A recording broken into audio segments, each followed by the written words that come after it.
cheguei no Canadá já faz 11 anos, para quem não me acompanha. Eu sou proprietário e fundador da Excel for Canada. A empresa tem 7 anos e meio, vai completar 8, quase meio, né? Vai completar 8 agora em agosto. Temos ajudado bastante gente aqui, principalmente quando falo que a missão é impossível. Normalmente a gente vai lá e faz acontecer de novo. What else? Nós trabalhamos com o Canadá inteiro, nós ajudamos tanto com college técnico, high school, faculdade, temos uma parceria com a imigração.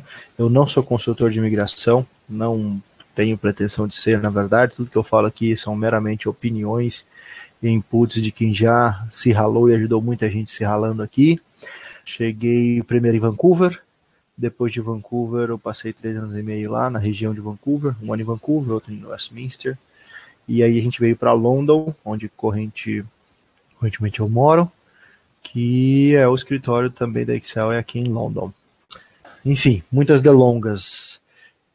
Por que eu resolvi falar desse assunto? Parece um assunto meio clichê, né? Ou aqueles clickbait, né? Não, vou te dar o segredo da magia para você poder imigrar e tal. Eu não acho que tem fórmula mágica mesmo, não. Mas eu cheguei aqui sem falar inglês, sem dinheiro, sem conhecer ninguém. E eu acho que a gente consegue fazer as coisas acontecerem, mesmo que seja um pouco mais difícil, um pouco mais ralado. Mas eu vejo muita gente cometendo erros básicos de planejamento, erro que, enfim, atrapalha até a vida mesmo, às vezes, das pessoas que estão aqui. Então eu estou dando meus comentários, né, falando sobre o que eu acho que vale a pena vocês ficarem de olho aqui. Eu vou tentar ser extremamente breve, que é um assunto que não precisa ser alongado. E como eu sempre digo, quem quiser depois mais detalhes, conversar com a gente, agenda no nosso site. A partir do dia 13, uma sexta-feira, by the way, sexta-feira desse mês vai ser o último dia que nós vamos fazer nossa consultoria online gratuita, inclusive. Então, é bom, se você tem interesse em planejar o seu projeto, entra lá, agenda, porque ainda está gratuito. Depois disso nós vamos começar a cobrar, porque infelizmente tem muita pessoa que está tirando vantagem, usa muito tempo nosso e não está fechando com a gente porque eles já são clientes de outras agências.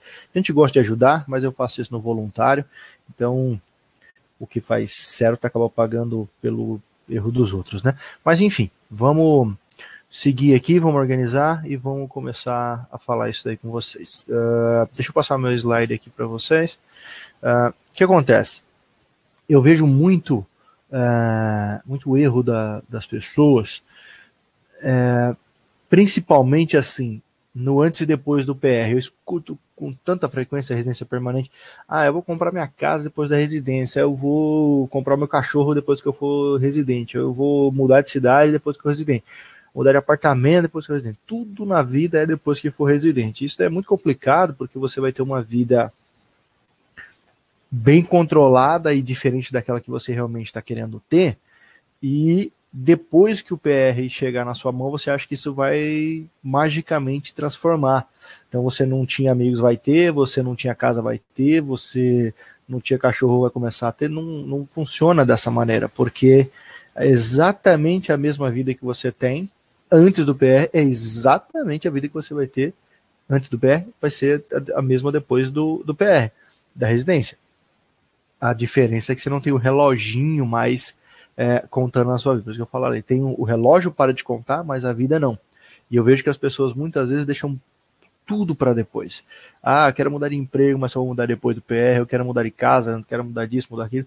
E aí acaba criando uma situação onde é extremamente difícil, complexo e mais exigente do que poderia ser. Então, você tem que ter um balanço. A vida que você está tendo quando você chega, normalmente é um período de 5 anos, né, 2 estudando, 3 de trabalho, você tem que ter esse planejamento, você tem que ter esse gosto de vida, né, de Canadá, que é realmente muito melhor do que muita coisa que acontece no Brasil, principalmente quando fala segurança, qualidade de vida, respeito ao outro.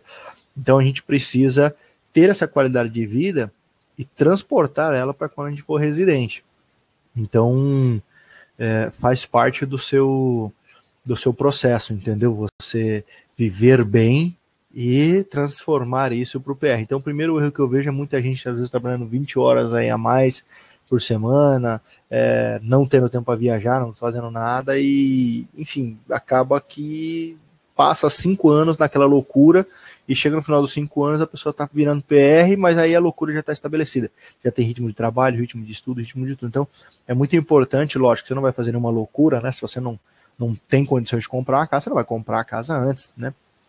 É óbvio um negócio desse, mas se você tem as condições e tem os recursos, não é necessariamente o fato de ser residente ou não que vai tornar esse ativamento melhor ou pior, entendeu? Então é bom tomar bastante cuidado com essa ilusão que a gente tem que as vidas só começa depois da residência. Isso aí é muito bom pro mindset de quem está vivendo aqui, entendeu?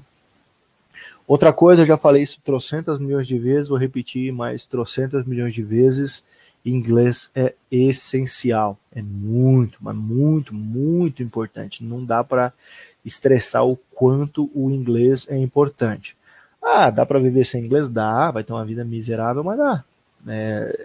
Não tem outra maneira de dizer, então, porque é horrível você, e eu sei, porque eu passei por isso, eu cheguei aqui sem inglês.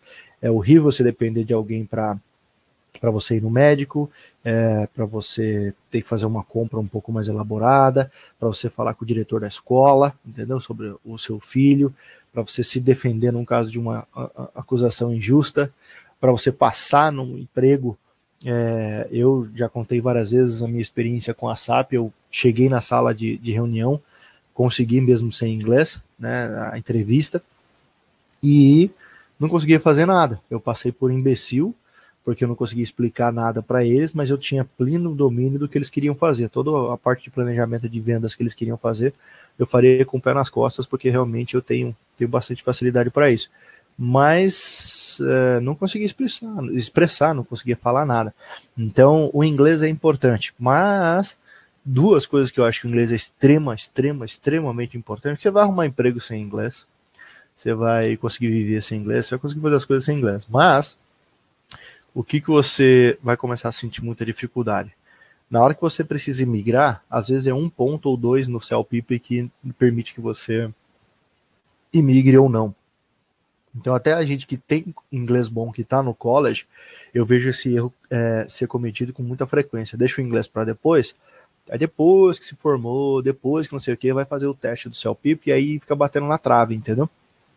Atrasa o processo em meses, se não anos, só porque não conseguiu a bendita nota 9 no CELPIP. Então é uma coisa que tem que chegar e fazer acontecer, né? Se não tem inglês, vai ter inglês, quando tiver inglês vai melhorar o inglês e tirar isso da frente o quanto antes possível, fazer o CELPIP ou o IELTS e ter o resultado disso daí já arquivado para vocês poderem fazer a prova, para fazer o processo de imigração quando for o time para isso, certo? Outra coisa que eu acho que é muito complicado o inglês se você tem família, filhos, seus filhos vão falar inglês, e vão falar um inglês assim de invejar, sabe? A minha filha, por exemplo, eu não tinha esse problema, eu tô começando a ter esse problema agora que ela tá na escola mesmo, no daycare. Ela tá evitando o máximo de falar português, e ela vai na igreja, mesmo que a nossa igreja tenha uma comunidade grande de portugueses brasileiros, as crianças acabam falando inglês, brincando entre elas em inglês, então é uma tarefa diária da gente manter ela falando português, e eu não sou ingênuo, vai chegar uma hora que o português dela vai ficar extremamente ruim, se não perder completamente, né, basicamente, a menos que a gente realmente fique em cima, e é complicado se você não tem o inglês para você lidar com as suas filhas, né, lidar com os seus filhos e com seus parentes e assim por diante. Então, essa parte eu acho que machuca bastante, você ter o inglês pelo menos condizente para ter essa sintonia, porque se as crianças chegaram muito cedo, elas vão switch, então tem que estar ready para isso, entendeu? Não estou dizendo que elas vão perder o português completamente, mas não vai ser a mesma eficácia de comunicação que elas têm. Fora isso, com certeza arrumar um emprego e ajudar na imigração. Uma outra coisa que eu sempre falo, e agora tá todo mundo desesperado, porque agora essa semana o Ontário liberou umas mudanças e vai dar mais ponto para quem fala francês. Aí o Ronaldo vai falar o que ele sempre fala, I told you so, né? Faz anos que eu tô falando, para quem chegou aqui, para quem estava planejando vir, faça francês. Ah, mas eu já falo inglês, já francês é difícil, não estou falando que é fácil. Inclusive, francês foi a primeira língua que eu aprendi. Eu aprendi francês antes do inglês. Não falo absolutamente mais nada, agora só consigo ler, mas eu aprendi primeiro do que o inglês, e aí eu fui para Vancouver e não usava para nada. Então, você não vai usar o francês para viver aqui, para arrumar um emprego melhor, a menos que você mora em Montreal ou Quebec, na região de Quebec, até Ottawa talvez, você tem o benefício, alguma vantagem competitiva pelo francês, mas normalmente não adianta muito você ter o francês se você não está na região French speaker, porque você não vai ter uma vantagem direta, mas a maior vantagem, imigração. Eles querem trazer pessoas que falam francês para dentro do Canadá para proliferar realmente o falar das duas línguas, né? Principalmente para fora de Quebec, eles querem trazer as pessoas que falam francês. Então, hoje está empírico agora eles estão dando ponto para quem tira mais do que o intermediário no francês. Agora todo mundo vai querer fazer francês, mas se tivesse escutado o Ronaldo, tivesse começado há um ano atrás, agora você estava bem posicionado para fazer o francês. É fácil? Não é. A gente está cheio de tempo, cheio de coisa para fazer, tem que começar no Duolingo, como eu já disse, vai estudando o máximo que dá, depois acha uma escola porcaria no bairro, aí quando você estiver confiante, acha um professor particular e vai seguindo. Não tem muito um caminho das pedras. Agora com essa moda de online, tem muita escola de Quebec que está dando aula online, então eu acho que é uma excelente opção, inclusive, para se estudar e economizar um pouco. E aprender, né? Porque não adianta gastar dinheiro e não aprender também. Então, bota isso aí no radar. Se você está se planejando agora, vai chegar por agora, você vai sentir falta disso daqui uns 3 ou 4 anos quando você for fazer o seu processo de imigração. E passa rápido, muito mais rápido que as pessoas imaginam. Esse erro aqui não faz sentido. Eu fiz a minha imigração sozinho e eu consegui organizar tudo que eu precisava, e aqui a gente fica pegando no pé das pessoas para elas fazerem as coisas. Você vai precisar da sua tradução acadêmica para fazer a imigração. Raríssimas exceções você não vai precisar. Você vai precisar de uma tradução juramentada dos seus documentos, certidão de casamento, certidão de nascimento, documentos, para um monte de coisa. E se você estudou aqui, você vai precisar do seu diploma. Essa semana mesmo a gente não conseguiu submeter um processo de aplicação porque o bonitão não tem o diploma dele. Ele faz um ano já que ele se formou aqui no Canadá e ele não tem o diploma dele. Ele vai buscar ainda, vai não sei o que e tal. Então, tenta adiantar o máximo possível de documentação que você precisa. A gente geralmente tem o processo de começar o processo, a gente tem o workflow de começar o processo bem cedo, mesmo como não tem exatamente um processo definido de imigração, para poder juntar a documentação, fazer isso, fazer todo esse coaching necessário que a pessoa às vezes se confunde. E tem que saber o que traduzir para não traduzir demais, mas WS e diploma são bare minimum, né? Você já pode com certeza ir atrás disso, não deixa para muito depois, entendeu? Outra falha que eu vejo com frequência acontecer é as pessoas não entenderem exatamente as opções de imigração que elas têm. Eu escuto o pessoal falando de pontuação. Pontuação não serve para quase ninguém mais. É muito difícil você bater essa pontuação que tem aí do college agora, do Federal Skilled Worker. Então, a galera que vem fazer college, vem trabalhar, tem que ter outras opções de imigração. Por exemplo, aqui em Ontário, o Student with Job Offer, o mestrado por BC, o Student Work Experience, enfim, tem que ter alguma outra opção que não seja necessariamente essa pontuação maluca que provavelmente vai subir agora por causa do francês. Enfim, você tem que conhecer as suas opções. Aí eu sempre escuto as pessoas falando assim, eu vou para outra província. Eu falo, why? Por que você vai para outra província? Não, porque ela é mais fácil. Me dá um exemplo prático do porquê é mais fácil.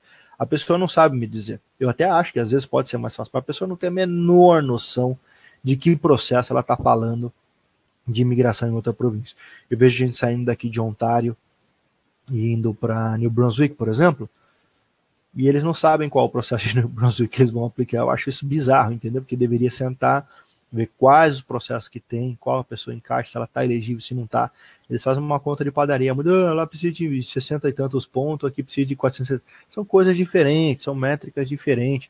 Então, primeiro vira um master das suas opções, entendeu? Você é a pessoa que tem que ter mais controle do seu processo de migração. Não adianta você contratar a gente e achar que todos os processos de migração são elaborados. Você é o maior interessado nisso. E foi assim, quando eu comecei meu processo de migração, fui numa agência e falou, esquece, você não tem chance nem de conseguir visto para lá, quem dirá emigrar. E hoje eu sou cidadão canadense. Então eu não sou melhor do que ninguém, mas eu sou mais persistente. O professor de desenho sempre falava, ou você faz as coisas por talento ou por dedicação. Ou seja, uma maneira nice dele dizer que eu não tenho talento nenhum para desenho. E aí eu faço as coisas por dedicação, right? Então, tem algumas opções. Então, na província que você está em BC, você está em New Bronx, você está em Toronto, entra no site da imigração, leia tudo, leia o PDF todo, não leia blog, entendeu? Vai ler blog, porque é a opinião dos outros e tal, você fica confuso. Então, baixa os PDFs dele, faz a simulação, faz um appointment com a agência, se você não está na hora de fazer o começo, faz um appointment, paga a consultoria para entender realmente o processo de imigração em si, faz uma pergunta pontual, não entra na reunião despreparado, entendeu? Então, entenda as opções da tua província. Se você cogitar outra província, entenda as opções dessa província também. Eu coloquei alguns exemplos que as pessoas comem bola, acabei inclusive de falar com um amigo aqui sobre essa opção.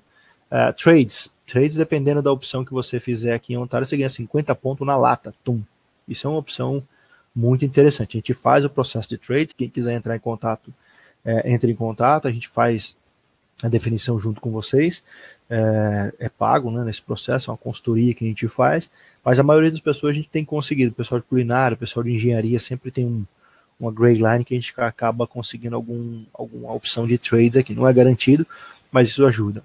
Tem opções in demand, aqui tem culinária, por exemplo, se não me engano ainda está em demand, tem o caminhão, tem carpintaria, tem uma série de coisas que está em demand, e as pessoas falam assim, o que eu estudo no college? Eu falo, primeiro estudo que você gosta, né, que você vai se dedicar a 2 anos, e o outro é ver se você não acha alguma coisa na área que naturalmente vai estar em demand nos próximos anos, para você poder maximizar o seu processo de imigração.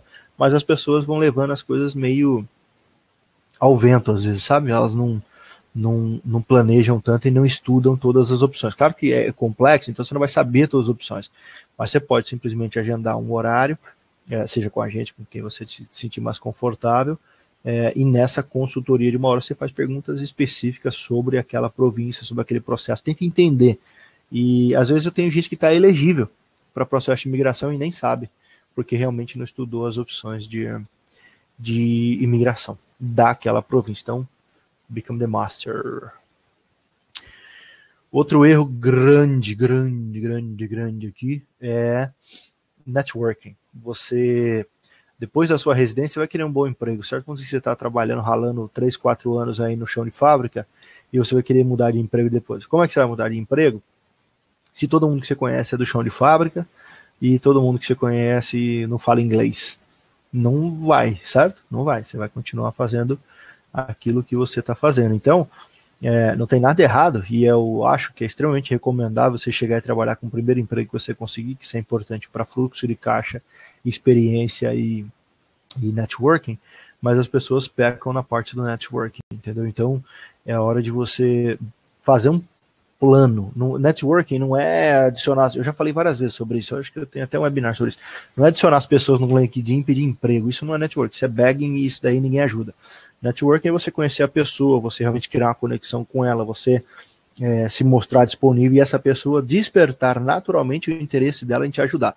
Esse é o the best definition que você pode ter seu network, você despertar o interesse daquela pessoa em te ajudar. Não é para você pedir ajuda para ela, aquela pessoa vai voluntariamente querer te ajudar.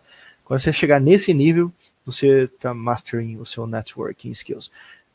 Não é fácil, mas é o caminho que você tem que fazer.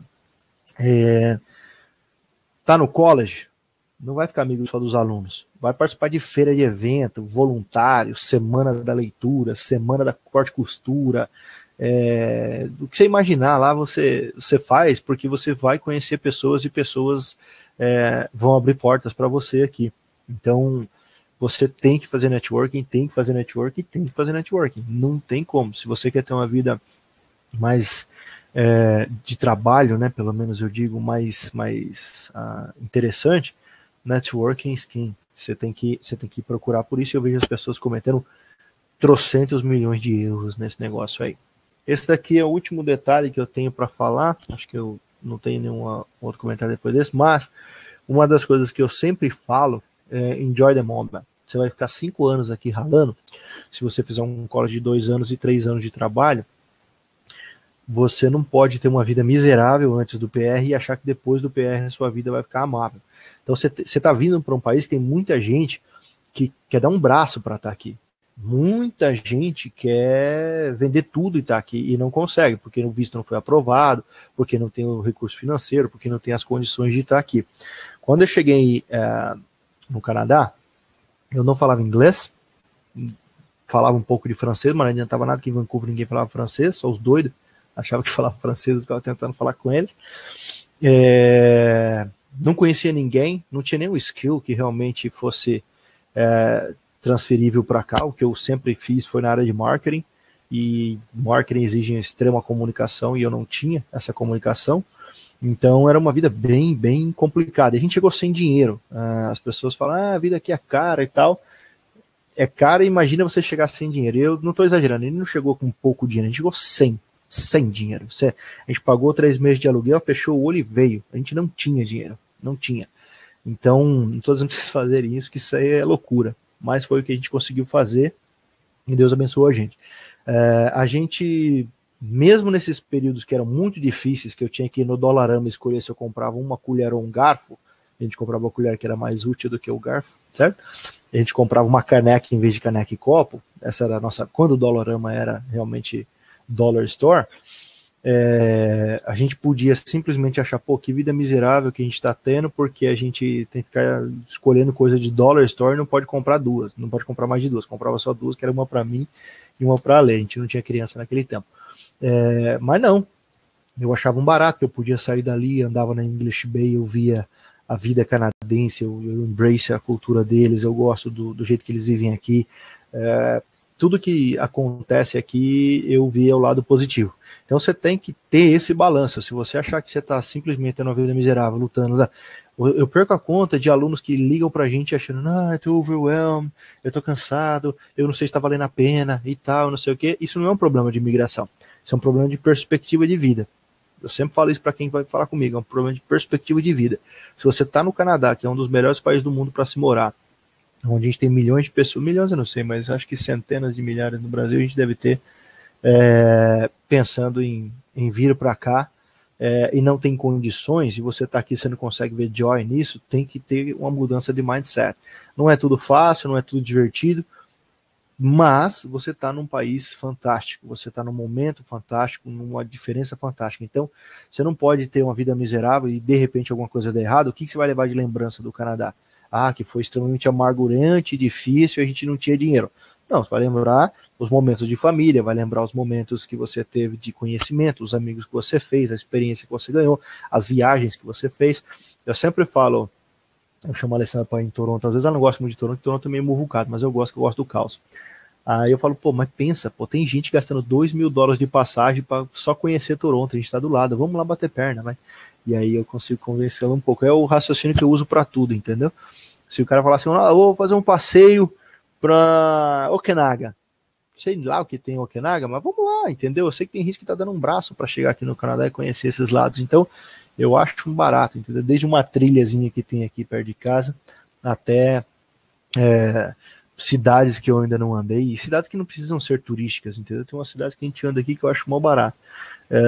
Mas enfim, isso faz parte, pode achar meio clichê, só para, lógico, tem que fazer isso, mas você não tem noção, as pessoas esquecem disso com uma frequência gigante, porque o camarada trabalha 16 horas por dia, e no outro dia ele tá cansado, aí a criança está na escola, ele não tá, fica aquela loucura. Claro que você não vai gastar dinheiro que você não tem fazendo long trips, alguma coisa, mas tem passeio que você pode fazer dentro da própria cidade aqui, que vai ser extremamente divertido, se você tiver um pouco de criatividade, e a maioria das vezes é custo zero.